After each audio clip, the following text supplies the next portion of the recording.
भव्य parade इस्लामी मंच की ओर अग्रसर हो रही है।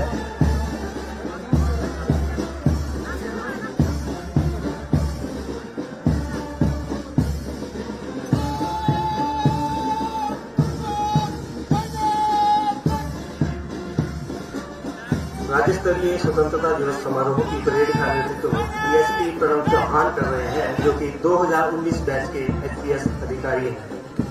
सर्वप्रथम इस्लामी मंच के सामने से कदम मिलाते हुए गुजर रही है जिला पुलिस के जवानों की टुकड़ी, जिसकी अगुवाई कर रहे हैं पीएसआई अंकुश ठाकुर जी। प्रदेश में कानून व्यवस्था को बनाए रखने में पुलिस की भूमिका अहम है। प्लाटून कमांडर सोमनाथ शर्मा की अगुवाई में इस्लामी मंच की तरफ बढ़ रहे हैं होमगार्ड के जवान। नागरिक सुरक्षा व प्राकृतिक आपदाओं के समय राहत कार्य में अपना विशेष योगदान देते हैं। अब मंच के सामने से सदे हुए कदमों के साथ गुजर रही है जिला पुलिस महिला की टुकड़ी कमला के नेतृत्व में। महिला पुलिस विभाग में अपने सक्रिय योगदान से कानून एवं व्यवस्था को बनाए रखने में अहम भूमिका निभाती है। हिमाचल प्रदेश गृह रक्षकों की महिला टुकड़ी प्लाटून कमांडर लीला ठाकुर की अगुवाई में मंच के सामने से गुजर रही है। महिला गृह रक्षक अपनी सराहनीय सेवाएं एवं उत्कृष्ट सेवाओं के लिए हमेशा तत्पर रहती है।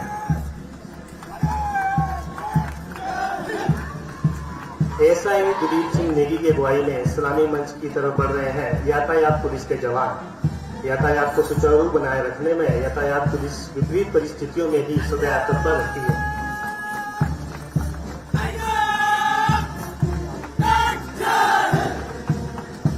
एनसीसी बॉयज की एक टुकड़ी कदम से कदम मिलाते हुए इस्लामी मंच की ओर बढ़ रही है, जिसका नेतृत्व कर रहे हैं कैडेट संयम सिंह।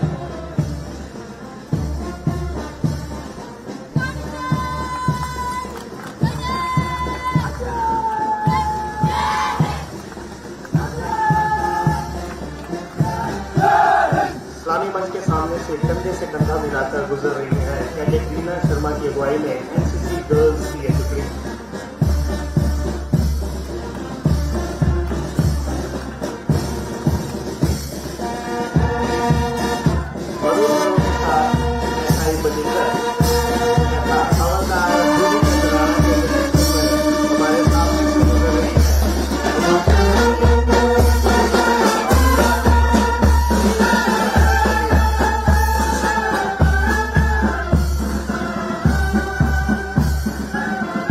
समाज सेवा का जज्बा लिए वॉलंटियर आर्थिक के नेतृत्व में आगे बढ़ रही है एनएसएस बॉयज की टुकड़ी।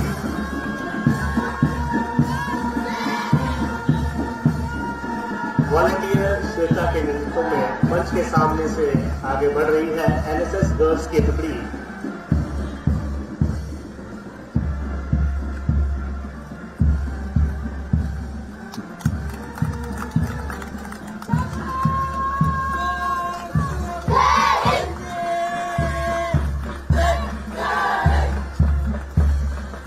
Bharat scout and guide boys का ये दल आदित्य की अगुवाई में मंच के सामने से गुजरते हुए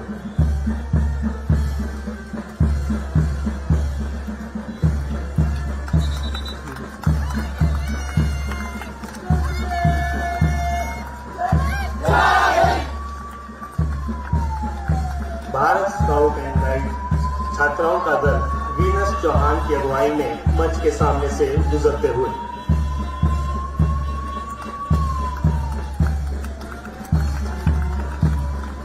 ये बात हवाओं को बताए रखना, रोशनी होगी चिरागों में जलाए रखना, लहू देकर जिसकी हिफाजत की हमने, ऐसे तिरंगे को सदा दिल में बसाए रखना।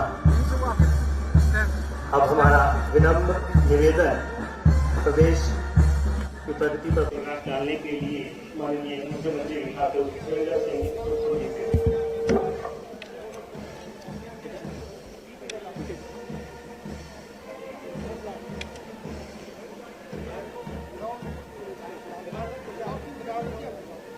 आज हम आज़ादी के 76 वर्ष पूरे कर रहे हैं।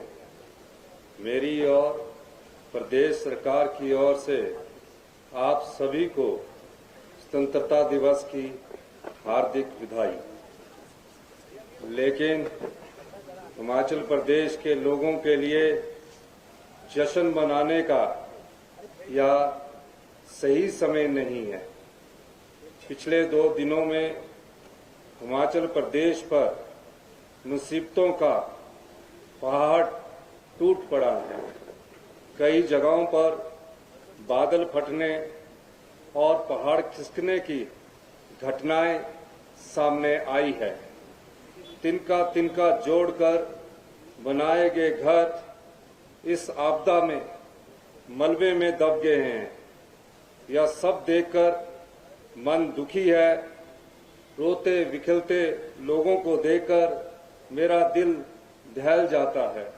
पिछले 24 घंटे में हमने 50 बहुमूल्य जीवन खो दिए हैं।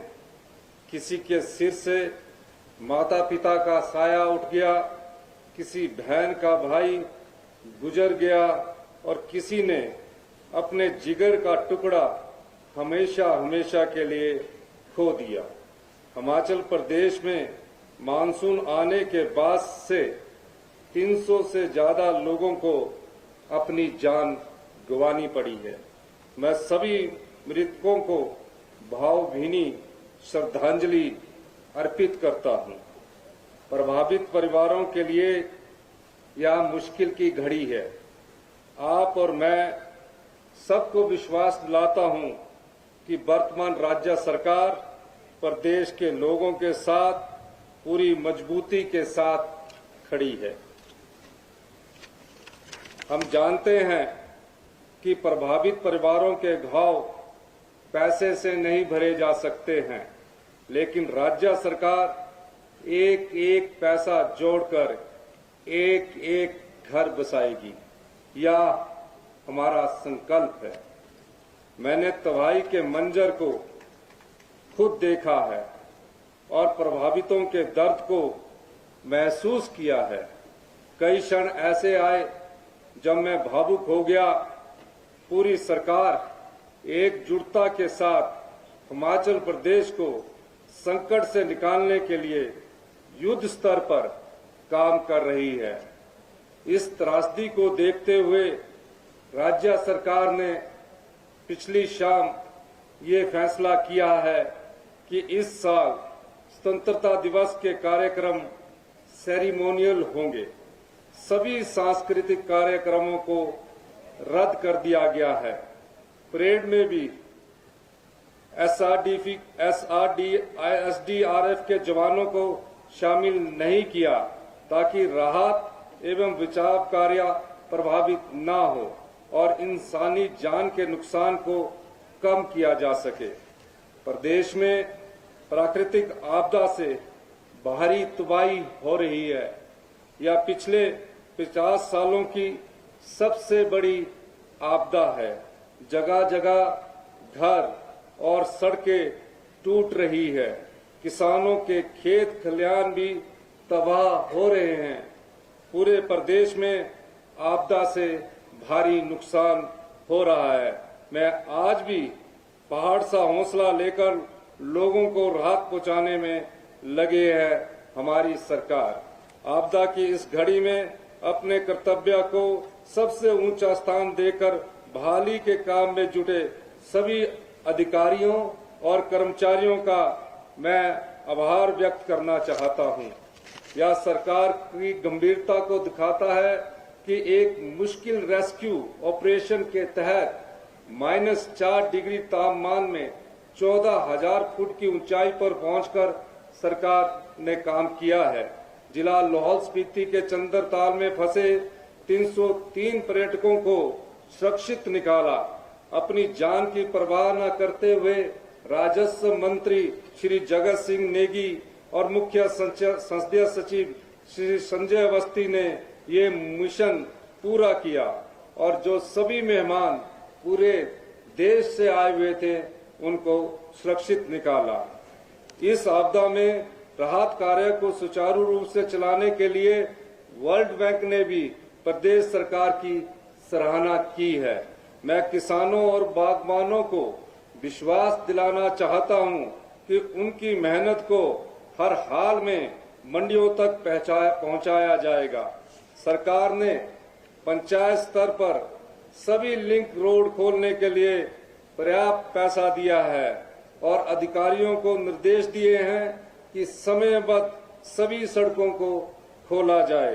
हिमाचल जैसे छोटे से राज्य में 10,000 करोड़ रुपए से ज्यादा के नुकसान का अनुमान है। आर्थिक बदहाली से गुजर रहे हिमाचल को राहत और पुनर्वास कार्यों के लिए केंद्र सरकार से आर्थिक मदद की जरूरत है। हम उम्मीद करते हैं कि जल्द ही केंद्र सरकार प्रदेश को अंतरिम राहत की पहली किस्त जारी करेगी। इस त्रासदी का हिमाचल प्रदेश के सभी लोग बड़ी मजबूती के साथ सामना कर रहे हैं। मैं आपके धैर्य और इस जज्बे को सलाम करता हूं। हमने प्रदेश में आपदा प्रभावित लोगों की सहायता के लिए आपदा राहत कोष 2023 बनाया है। लोग इस कोष में बढ़ चढ़कर दान दे रहे हैं। मैं सभी का दिल से आभारी हूं।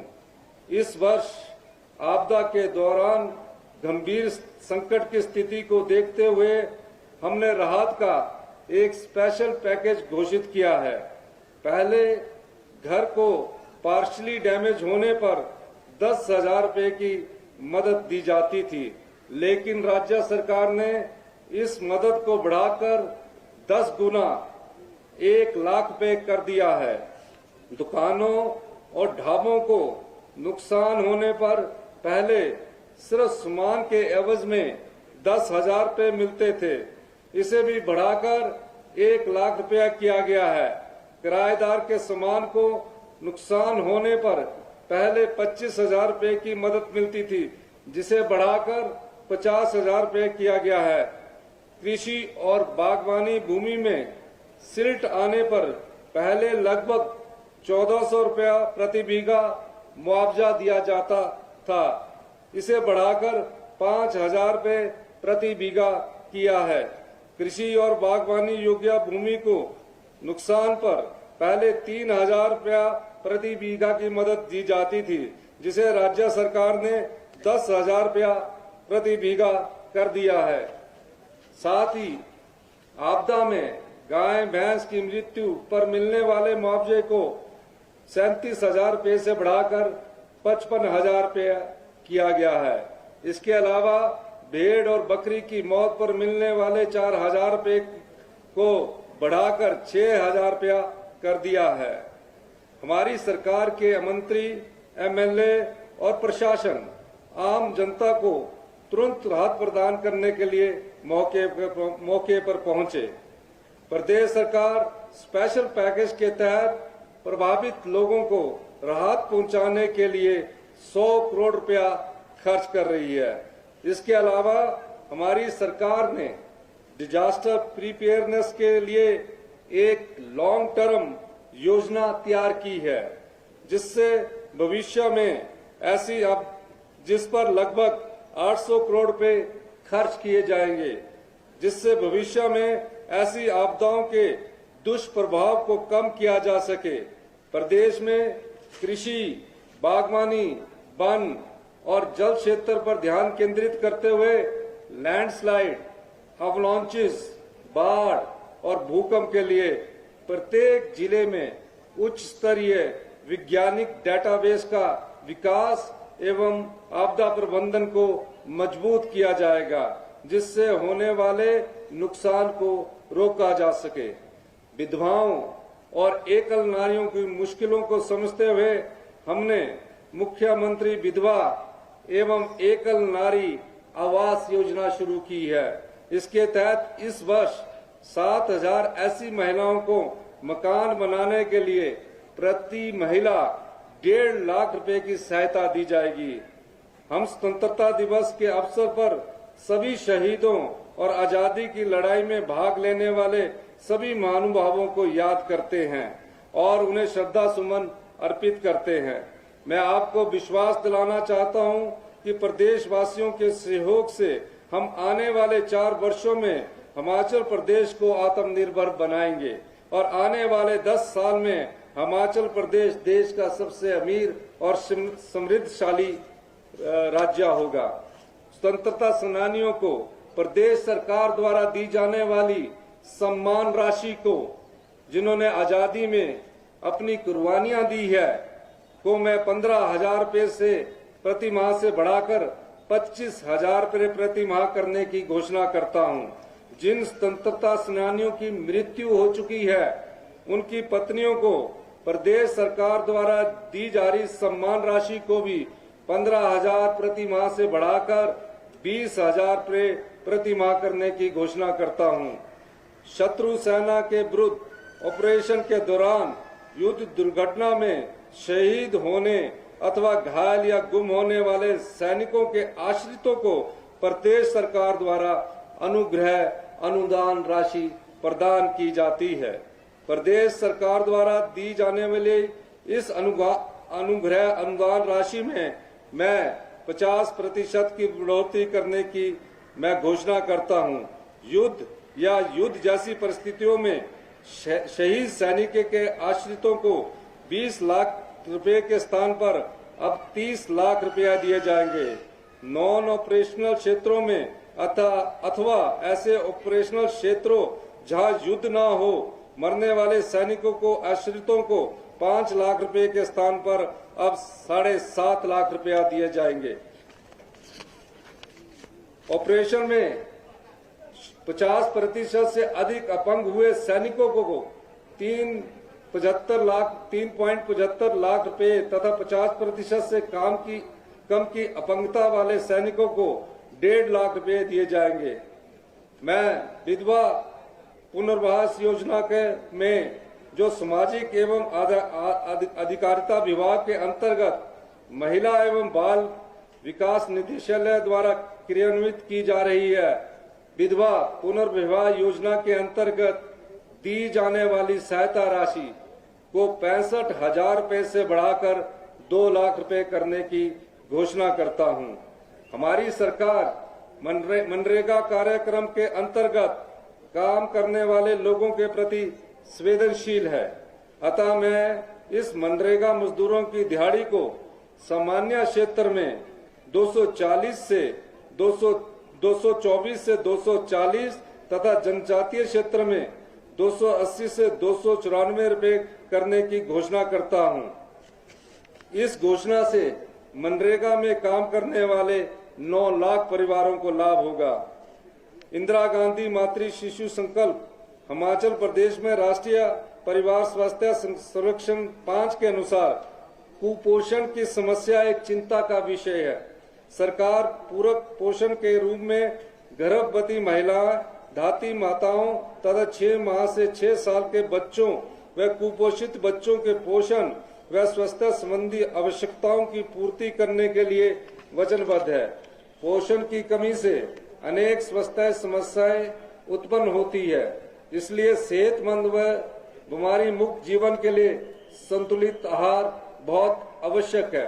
गर्भावस्था महिला के जीवन में महत्वपूर्ण समय होता है और इस दौरान महिलाओं को संतुलित आहार व धात्री माता को अतिरिक्त आहार की आवश्यकता होती है। पौष्टिक आहार बच्चों के संपूर्ण विकास और वृद्धिकरण जरूरी है। मैं हिमाचल प्रदेश के उज्जवल भविष्य को ध्यान में रखते हुए एक नई योजना इंदिरा गांधी मातृ शिशु संकल्प को आरंभ करने की घोषणा करता हूं। इसके लिए 50 करोड़ रुपए की धनराशि का प्रावधान किया जाएगा, जिसमें स्वास्थ्य और पोषण कार्यक्रमों में शिशु और माता के स्वास्थ्य को प्राथमिकता दी जाएगी। एक स्वस्थ बच्चा एक स्वस्थ राष्ट्र की नींव होता है।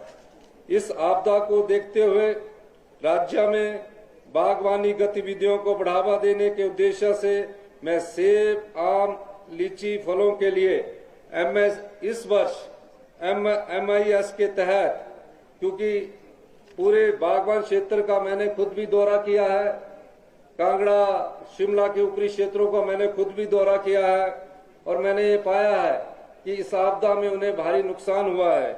हम MIS वर्ष 2023 में ऐतिहासिक 1.5 रुपए की बढ़ोतरी की घोषणा करता हूं। इसका समर्थन मूल्य 10 रुपए 50 पैसे से बढ़ाकर 12 रुपए करने की मैं घोषणा करता हूं। स्वतंत्रता दिवस के इस पावन अवसर पर स्वाधीनता सेनानियों को मैं नमन करता हूं। भारत की आजादी के लिए दी गई असंख्य कुर्बानियों को याद करते हुए हम उन्हें श्रद्धांजलि अर्पित करते हैं। स्वतंत्रता दिवस की पुनः हार्दिक शुभकामनाएं। जय हिंद, जय हिमाचल।